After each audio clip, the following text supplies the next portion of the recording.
Buenos días y bienvenidos a Draco TV. Hoy quiero comentar la nota que publicó Ray Dalio el pasado 22 de febrero. Todos conocéis a Ray Dalio, no voy a entrar en detalle en explicar quién es, pero siempre es muy interesante para aquellos que, aunque sean gestores de stock picking o de selección de acciones, pues tengan curiosidad por tratar de saber qué está pasando a nivel macroeconómico. Esa es mi visión, es decir, realmente no aplicamos la macro para la gestión de Draco Global, pero sí como a nivel interés o a nivel de interés intelectual propio, pues sí me interesa tener mi propia opinión sobre la macroeconomía y evidentemente pues seguir a las mejores mentes, ¿no? Y a las mejores opiniones que hay en mercado, ¿no? Vamos a revisar un poco este artículo, repito, del pasado 22 de febrero y lo que se pregunta Ray Dalio es, ¿realmente existe una valoración de acciones en el mercado americano? Y eso es lo que trata de responder este artículo de forma muy sencilla. Fijaros que Ray Dalio, de su trabajo en Bridgewater, pues lo que han hecho a lo largo de los años es calcular un indicador de burbuja que él llama Bubble Indicator, lo tenéis aquí en amarillo subrayado, ¿no? Y un poco es pues viendo a la historia, ¿no? Viendo todos los parámetros que después veremos algunos que ellos consideran interesantes, pues han creado un indicador, ¿no? De burbuja, Bubble Indicator, en este caso para acciones americanas. Ellos lo tienen para más mercados, pero ahora evidentemente el mercado más caliente es el americano, ¿no? Digamos que ellos buscan diferentes parámetros, aquí tenéis 6 parámetros diferentes con los cuales ellos construyen este indicador de burbuja, pero básicamente este indicador se centra en lo que se llama pues, unsustainable high prices, es decir, precios que no pueden seguir al alza de la forma con lo que lo están haciendo, ¿no?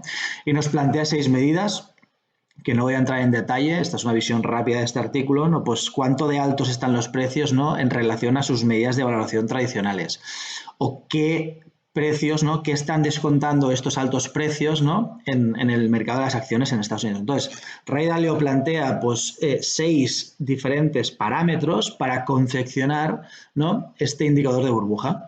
Después calcula este indicador de burbuja para todo el mercado y para cada una de las acciones de forma individual, ¿no? Y compara, pues como pone aquí al final, compara esta evolución a la evolución de las acciones americanas a lo largo de la historia, ¿no? Esta tabla es muy interesante porque aquí lo que hace Buffett es compara la situación actual, ¿no? Y esos parámetros con situaciones previas de burbuja, ¿no? Y aquí lo tenéis, por ejemplo, en la burbuja del año 2029, pues todos los parámetros de Ray Dalio, perdón, estaban en zona de burbuja, veis que todo aparece en rojo, el último pues casi burbuja. En la burbuja .com del año 2000 pues también todos los parámetros estaban en nivel de burbuja. En la crisis financiera del año 2007-2009 pues no todos los parámetros estaban en burbuja y ahora si cogemos el agregado del mercado, quería utilizar el lápiz, pero bueno, como estamos en PDF no funciona.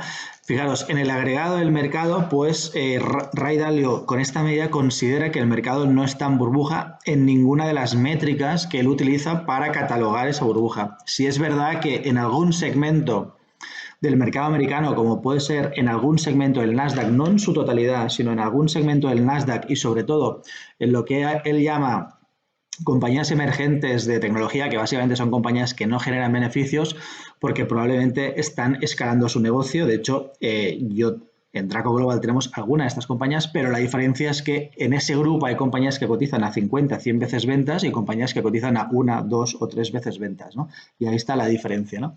Entonces, tampoco en ese escenario, fijaros que Ray Dalio nos dice que sí, que hay burbuja pues, en 3 de esos 6 parámetros, pero en otros no, ¿no?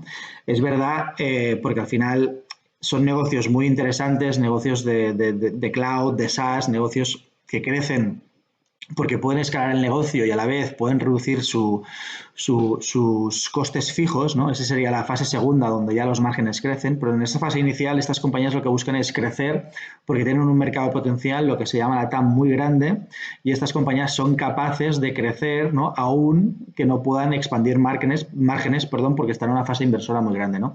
Pero ahí hay que diferenciar en esas compañías que cotizan a 10, 20, 30, 50, 100 veces ventas y compañías que realmente, por ser desconocidas, conocidas, ¿no? Que evidentemente no son las que están ahí, porque aquí Ray Dalio no está viendo todo el mercado de acciones americanas, simplemente está cogiendo los índices y ahí están las compañías más grandes. Y ahí sí que tiene sentido pues, que muchas de esas compañías, y todos conocéis los nombres, pues cotizan a ratios de ventas desorbitados, encima están endeudadas, ¿no? Es decir, pero bueno, también considera que sí que hay segmentos que pueden haber problemas, pero no en el agregado del mercado que lo tenéis aquí, ¿no? De hecho, calcula que el agregado del mercado americano estaría en el percentil 77, ¿no? Hoy, en cambio, en el año 2000 y en el año 29, pues ese agregado de burbuja que calcula estaría en el percentil 100 y lo refleja en este gráfico que estáis viendo aquí abajo. Fijaros como en el año 2029 pues estábamos en percentiles 100 y ahora, aunque estamos en un nivel alto, evidentemente, estamos en un percentil 80, por lo cual podría quedar recorrido, ¿no? Y aquí ya lo uno, viendo las políticas monetarias de la Fed, viendo la política fiscal de Biden, que es monstruosa, 1.5 trillón, que va a impactar sobre todo en el año 22 y 23, pues vamos a tener 2 años de fuerte crecimiento económico en Estados Unidos. Y en ese escenario de fuerte crecimiento económico parece difícil que este gráfico vuelva atrás, no se puede ir del percentil 80 donde estamos pues al percentil 100, ¿no? Evidentemente, si la Fed mantiene sus políticas monetarias expansivas, es más, si durante este mes de marzo pues vuelve a aplicar el twist, es decir, vender treasuries a corto para comprar bonos a largo, pues va a hacer evidentemente que el Nasdaq vuelva a volar, ¿no? Siempre estoy diciendo últimamente que al final ahora el driver principal del Nasdaq es la Fed, o la evolución futura del Nasdaq está en manos de la Fed, ¿no? Pero bueno, resumiendo el artículo de Dalio, pues evidentemente existen divergencias en el mercado, ¿no? Hay compañías de crecimiento muy caras en sectores de, como dice Dalio, de tecnología emergente que no generan beneficios, que podrían estar en burbuja algunas, y compañías de sector value, pues compañías de sector commodity cíclicas, pues muy, muy baratas, ¿no? Si vemos el agregado del mercado, Dalio nos dice que solo un 5% de las 1000 compañías más grandes americanas, ¿no? Estaría en burbuja, ¿no? Y para ello coge una muestra de las 1000 compañías más grandes, como decía. Fijaros, esto sería el año 2000. Hoy estamos aquí, por lo cual ese porcentaje de compañías representa hoy el 5%, y si lo miramos sobre el S&P, pues ahora estamos en un nivel más bajo, ¿no? Por encima del 2,5, ¿no? Por tanto, lo que concluye Buffett es que el mercado americano de acciones no está en una burbuja, más allá de este índice que construye después, que le llama Bubble Companies, ¿no? Y la compara a las compañías más grandes, pues como si fueran las Nifty 50, ¿no? Que habéis escuchado hablar de los años 70, ¿no? Hasta los años 90, ¿no? Bueno, un documento interesante para aquel que quiera hacerse una visión pues, de si realmente existe una burbuja en el mercado americano. Hay muchas fuentes, Dalio es una, intentaremos ir comentando, aunque en este canal nos gusta más hablar de la micro y de esas ideas, tesis de inversión o análisis de red flags contables que tenemos en compañías microcaps, pues también aprovechamos para hablar de temas más macroeconómicos o de ver cómo está el mercado en cada momento, porque también pienso que puede ser interesante.